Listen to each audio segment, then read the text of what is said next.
Hello, little explorers, and welcome to our story corner. Today, we're hopping into the sunny meadow to meet two of the bestest friends you'll ever find. Pinky, a little pink bunny with ears as soft as cotton candy, and Brownie, a little brown bunny with a twitchy nose that could sniff out a sweet treat from a mile away. One bright morning, Pinky and Brownie were playing their favorite game, Hop Over the Buttercup, near Farmer McGregor's garden. The sun was warm, the birds were singing, and their tummies were starting to rumble. Brownie twitched his nose. "Pinky," he whispered, his eyes wide. "Do you smell that? It's the crunchiest, sweetest smell in the whole wide world." Pinky sniffed the air. Oh, Brownie was right. The smell of Farmer McGregor's prize-winning carrots drifted over the fence. They were famous in the meadow for being extra juicy and extra orange. The bunnies' mouths began to water. "Wow!" Pinky breathed. "They must be the best carrots ever." They hopped closer to the tall wooden fence. Peeking through a small gap, they saw them. Rows and rows of perfect carrots, their green tops dancing in the breeze. A big sign stood proudly in the middle of the patch. It read, "Farmer McGregor's prize carrots. Please do not touch." Pinky sighed. "Oh well, 'cause sign says not to touch them. Let's go find some yummy clover to munch on instead." But Brownie couldn't take his eyes off the carrots. "Just one, Pinky," he pleaded. "Just one tiny little carrot. Farmer McGregor has so many he won't even notice if one is missing. We can share it. It'll be our little secret." Pinky felt a little wobble in her tummy. She knew taking something that wasn't hers was wrong, but the carrots looked so delicious, and she didn't want to disappoint her best friend. "Well, okay," she said hesitantly, "but just one. And we have to be super quick." With a wiggle and a squish, Brownie squeezed through the gap in the fence. Pinky followed right behind him. Their hearts were beating like little drums.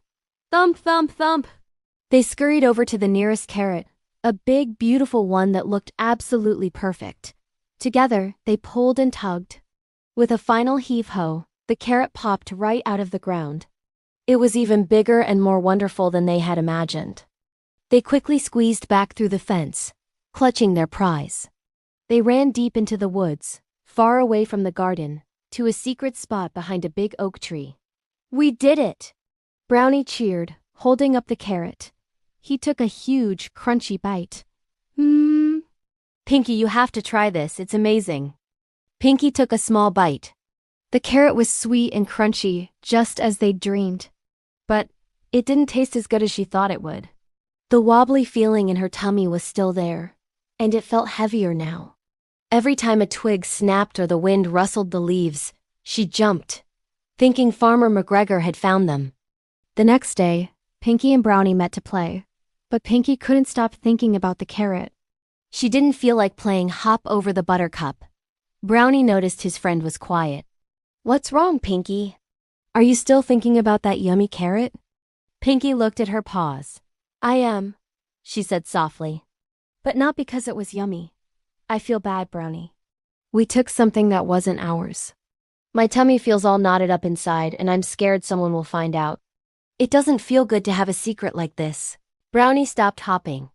He looked at Pinky's sad face, and he realized his tummy felt a little funny too. The thrill of their secret adventure had worn off, and now he just felt worried. He hadn't thought about how his friend would feel. "You're right, Pinky," he said, his ears drooping. "It was my idea and I got you into trouble. I feel bad too. Keeping this secret doesn't feel like fun at all. It feels heavy." They sat in silence for a moment. Then Pinky had an idea. It was a scary idea, but it felt like the right one. "I know what we have to do," she said, taking a deep breath. "We have to be honest. We have to go tell Farmer McGregor what we did and say we're sorry." Brownie's eyes grew wide with fear. "Tell him? But he'll be so angry." "He might be," Pinky agreed. "But it's better than carrying this heavy, wobbly secret around forever. Being honest will make the bad feeling go away. We'll do it together." Holding paws for courage, the two little bunnies hopped all the way back to Farmer McGregor's garden. They found the kind old farmer tending to his rosebush. He had a gentle smile and kind eyes. Still, Pinky's heart was pounding. Taking the lead, Pinky spoke up in a small, shaky voice. "Mr. McGregor, sir? We have something to tell you." Farmer McGregor stopped his work and looked down at the two tiny bunnies. "Well, hello there, little ones. What is it?" Brownie stepped forward. "Yesterday, we took one of your prize carrots," he confessed. "We didn't ask, and we know it was wrong. We are very, very sorry." Pinky nodded, her little nose twitching. "We ate it, so we can't give it back. But we wanted to tell you the truth." They both looked down at the ground, expecting the farmer to be very cross. Instead, they heard a soft chuckle. Farmer McGregor knelt down to their level. "Well now," he said kindly. "I appreciate you two coming to tell me the truth. It takes a lot of courage to admit when you've made a mistake. Honesty is a very important thing, more important than any carrot." He smiled warmly. "I was a little boy once, and I know how tempting a sweet carrot can be. But you've learned a valuable lesson today. Telling the truth might be hard, but it makes that heavy feeling in your heart go away, doesn't it?" Pinky and Brownie looked at each other and nodded. The wobbly, knotted-up feeling was already starting to disappear, replaced by a warm, light feeling of relief. "Because you were so honest," Farmer McGregor continued. "I have something for you." He walked over to his vegetable basket and pulled out two small, sweet carrots. "These are for you. But remember, it's always best to ask first." Pinky and Brownie's faces lit up. "Thank you, Mr. McGregor." "Thank you," they chirped together. They took the carrots, and this time, when they took a bite, they tasted wonderful.